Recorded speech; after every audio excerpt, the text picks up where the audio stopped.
cancer है कोई गाथोप याय तौहनदब याय अखोइना फर्स्ट स्टेज सेकेंड स्टेज खंबीरबा यामना हाइबदी यामना डिटेक्ट तौरबा अदुदी मसी 100% क्यूरेबल लेबा अदु अदि ख्वाइदी हान हाबदा आइना थमजनि मसी कैंसर हाइबसी कोई लौनगन लैना नते मी अमदगी अमदा हेक्ता नाब नते अदुबु ई मरीददी चली कोइना मागी ममा मपा अदगी मपो लेदनको ई मरीदा नारपसना ई मरीददी चप्प याय अदुगा मी अमदे हता कोई कोविड तौना लोक थुंबदौना लौनबदी नते हाइबसी नोंगी थमजगे अदो कैंसर हाइब अनाबसिदी अखोइना मयामना लायंग मंगमदेना लौनै अदो मसीजु आरानबने कैंसर जे अखोइना ngataना खंगबा कैंसर जी स्टेज मरी थोंग लै first stage second stage third stage fourth stage है मसीदे अखोइना फर्स्ट स्टेज सेकेंड स्टेज दा खंबीरबा यामना हाइबदी यामना डिटेक्ट तौरबा अदुदी मसी 100% क्यूरेबल लेबा अदु अखोइना थर्ड स्टेज फोर्थ स्टेज गुमदा हाइबदी याम थेंगना खंगबा अदु अरगदी मसी लायंग द वाई पैसा तिंगी अदगी मागी इमुंग मनुंग अवाबा पी वाखल लेना लाई अदुना अकोइबदा लेरिबा मिसिंगसु अवाबा ओय अकोइबदा लेरिबदा नतना कोइ लेबाकिसु सेंथुमदा याम संगबा अवाबा बहेली हाइबसिन तगै थबजगे अदुगा कैंसर हाइबसे कोइ गाथोप याय तौहनदब याय अदुगा मसी अखोइना खंगना चपीबा दरकार ओय कैंसर जी यकोइ हक्सांग द कैंसर अमा नारे हाइबसे कमाइना खंगदगे हाइबदा कैंसर जी अखोइना कोकतगिना खोंतोन बाउसे एनी जगह कैंसर तब याय हाइबदी उनसादा खुजिंदा अदगी सरुदा मसलदा ब्रेनदा स्पाइनल कोर्डदा सखाउदा खनाउदा अदगी लंग्सदा थिबोंग थिनिंदा लोइनमक तब याय अदुबु अखोइना लोइना पनबा ngमदबिना अखोइना पुलप अखोइना हाइजरगा कमन नोइबा याम तोइना थोप खरमगा पंजगे मसी अखोइना जगह अमदा कैंसर लेरे न खंगबसी कमाइना खंगदगे हाबदा मसी खंगद्रिङैदा इना कैंसर से करिनो होइबसे कैंसर से कैनोनी अखोइ हक्सांग द लेबा सेल से अखोइ हक्सांग द लेबा सेल से माना थिंगम ngमदना मसा पोक्तोरपा हाइबदी चाखलपा जरा जरा चाखलपा अदुनिदा कोइ इसादगी तो पोक्सबने मसी कन यकोइना कना मम द कैंसर लेरे हमसे कोइ तालप याबा मसी ताकपदा याम कुइ चंगे सही मंगा तरा चंगे यकोइ मियो बद कैंसर लेरे से खंगबसे अद मासी करी तो उठोके बकोइदा अदमो मसी कोइना खंगब याबा खरदी लै करिनो हाइबदा यकोइ एनी जगह दा कोइना खंगब याबा जगह अमदा पोम थोराबा को पोम थोराबा पोम बसी लोइना लोइना ना पोम को लोइना लोइना जर जर सापलाबा अनि सुबदा यकोइगी हाना पोम दन लेबा अपोबा मा जर जर जर सुम सापलाबा खुदम मोइना हाइबदा सजिक अमा सापलाबा नाखलाबा अदि संप्रुगुबा संप्रुसी मागी मसु होगाबा अदुगा हाकचराबा अदगी अल्सरेशन लाबा अल्सरेशन दि चातलाबा ई थोलाबा अदुरगदि मसी कैंसर ओनिनेस हाइबा यायबा अदुगा कनागुम खरदना लंग्स की कैंसर तौरगना लोकुब मतमदा कोई ई यावरकनी ई यावबसे कोई अतोप अनाबसु दुम यावबि याय हाइबदी लंग्स कैंसर दनतना टीबी तुंबा अदे अतोपा ब्रोंकाइटिस तौबा ब्रोंकाइटिस तौबा अतोपसु यावबि याय अदुबु ई ये यावरगदि मसी कोई चिंगनियाय ओरे येंतोपि दरकार ओय अदुगा सोर होंबदा वारअबा थबांग नारअबा को अदुदि कोई कैंसर चिंगनियाय ओय हबको अदु खनाव की थ्रोट की कैंसर ओरगना कोई खनाव मनुंग सिदा साततना सुम अल्सर तौदना साततना सुम लेरबा अदु मसी अतै लायंग अजु फतबा क्वेश्चन उसु यादबा अदुम साततना लेरबा अदुगा या मचिन तुबा बना लैहिता नत्र खया सिदा सुम खेत्र सुम लेरगा ताइसन उसु यादबा अदु कैंसर ओले सुमाय तौदना कोइ खंग याबा खर लै अदगी खोंग हाब थिबोंग train योरगना खोंग हाबद E यावरबा adagi naptro yauraba habadi dysentery su obi ai ko yam tuina toraba dysentery ki treatment torso dum tuina toraba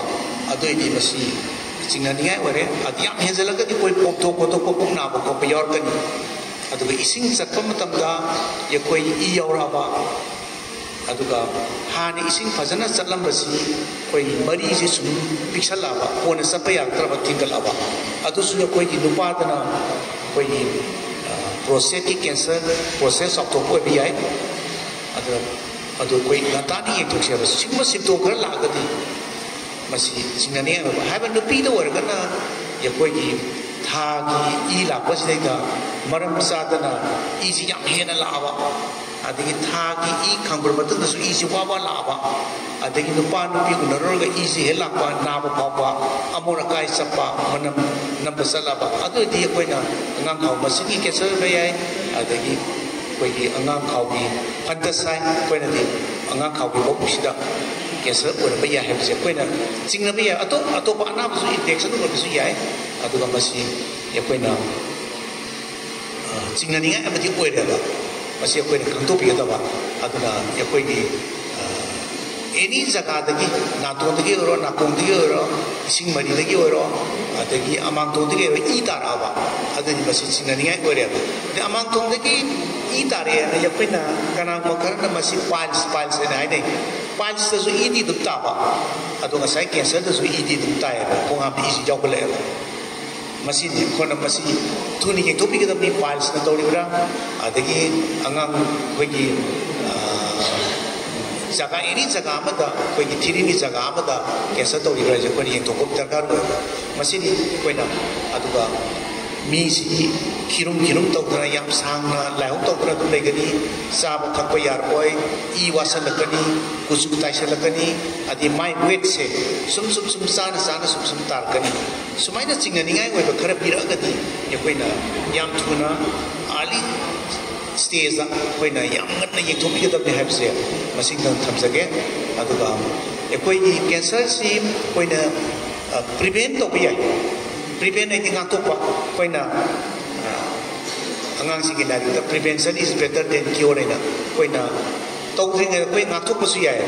tawon da pasu yai masing kari na tawon da ba yage habse Wadi pabadi koi vaccine ka to kuya vaccine si ya koi na human papilloma virus vaccine na naman lai ya koi isu hoji adum yawi vaccine ka to pasi ya koi na vaccine ki idak la pati sai ani ohum kata ngai ni manipur si yor ba adu ba te ato palam ba sapar palam tadi kara mangsung na la kai vaccine si ya koi na sahi ba human papilloma virus vaccine si sahi mapan lagi na sahi ku mga pauce pwede ki pabadi mana nupa nupi luhung dri ngai da kaptok pasi masih pwede ki best hoy pwede pamatam ni nupa ta suka pi ai nupi ta suka pi ai nupa msa roi ka pi ai adu sahi mapan surba adu sahi ku mga pauce pwede kaptok pa tu ya masih vaccine si kaptok gati angang ko masih ki cancer se masih pura ta bandabi ai thingba ngami aduga masida natana yakoi amang dongi phinum ki cancer sing throat cancer sing ade sajing na chingba koi masi mayam se koi ngakto ko ngami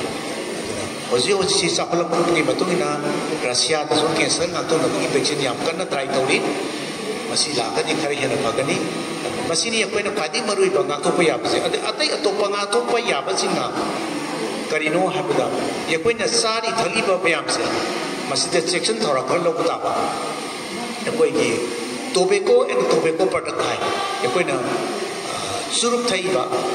yu thai ba zarar sa ba talak khaini masing mayam se yakoi ki maruina throat ki cancer khanau ki cancer je sioi ne to bali adu bo sida natar atai atu ko jaga ko cancer se matin pang se le ma aduna masih topi bata ba aduga matang da koi environment phalak ta base ya koi hawa nuksit phalak ta base masi su factor amani masina koi ipun sohor chambada ipun mayam sing yapsalakpa adagi lambi da gari mayam thorpa diesel ni petrol ni gari mayam sing thorpa sing masi ki mai ku je koi sa ta sangaga lungs ki cancer ate throat ki cancer masi makar mayam to ko ya ba aduna air pollution है air pollution ma'am थोप जाए चरु मई ताबदी इमुंग सिंग ताबदी थोल पैखू nga लौबदी काबदी थोल पैखू nga ngौबदी थाव ngौबदी थोल पैखू ma'am चको होजलगदी cancer थोनबी मचा खजलीगदबनी यकोई मणिपुर फंग पोट से मना मसिंग हई उवा यारिंग यकोई थोप पोट सिंबीबा चाबम से सोयदुम होरो सोयदोन होरो कोमला होरो चंप्रा होरो एनी वेजिटेबल गेंदेम होरो यकोई फंग पोट से चाबीबा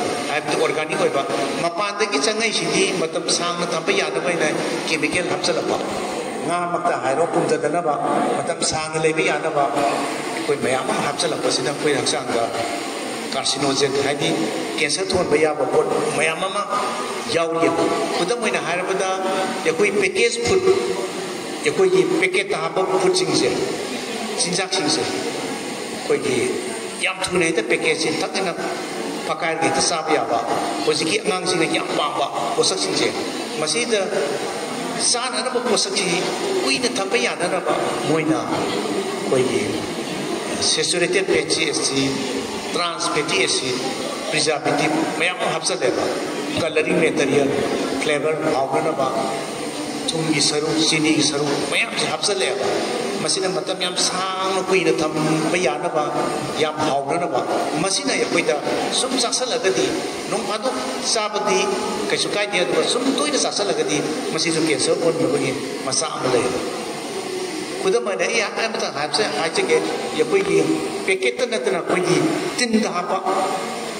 गानी खंगे चिकन खंगे अदगी एनी कोई तीन याव पोटे यकोई लोन कुन थम यानब हावनब कोई सोल की सरू फ्लेवर की सरू कलरिंग मेटेरियल अदगी यकोई प्रिजर्वेटिव सिंह मैम हापचलपना यकोई तोयन चासलगदी कैंसर ओले हौजिकी हई मही थगसु यकोई पानरे सुगर क्या एडेड सुगर क्या प्रिजर्वेटिव क्या कलरिंग मेटेरियल हाप्रा स्वीटनर हाप्रा कायसे कोई थीनरे मोइजिंग कैंसर थोड़ी मचा हाथोएबी चीनी थूम से हेन चाबू यादे कैंसर थोड़ी मतें पागे अखोना चाब थक चेक्सनगदबनी एक्सरसाइज खर तौगदबनी बॉडी वेट हेलोदबनी रेड मीट सा अचौबे चिकन नब सा अचौबे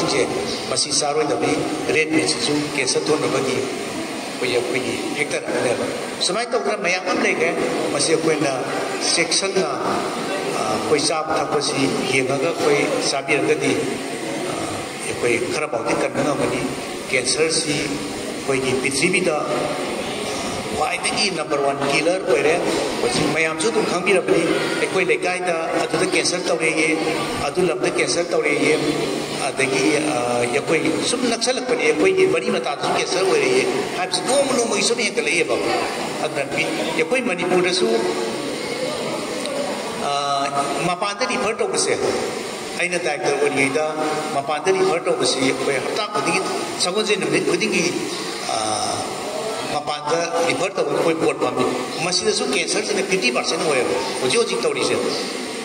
अतई अरेंबसिंगसिना अतई अरेंबदी किडनी सोप लिवर सोप ब्रेन सोप स्पाइनल कॉर्ड सरू सयांग अदगी किडनी मैमसिना रिमेनिंग 50 होएब कैंसर मतलब 50% है रिमेनिंग 50 अतई अतई अनाब मैम से होएब रियली अखोई फंगबनी ICMR लाथोखीबदा 2021 ICMR लाथोखीबदा अखोई नॉर्थ ईस्टर्न रीजन से इंडिया की कैंसर कैपिटल ने लाथोखरे कोई नॉर्थ ईस्टर्न रीजन से कोई मणिपुर से नंबर 3 दे नंबर 1 कोई अरुणाचल प्रदेश मिजोरम मणिपुर सूमाय तौर यकोई नंबर 1 याम थुना लाप याबी फिवम लेब चाब थकसे कोई चेक्सनगदब ꯃꯁꯤꯝꯇꯪ ꯊꯝꯖꯒꯦ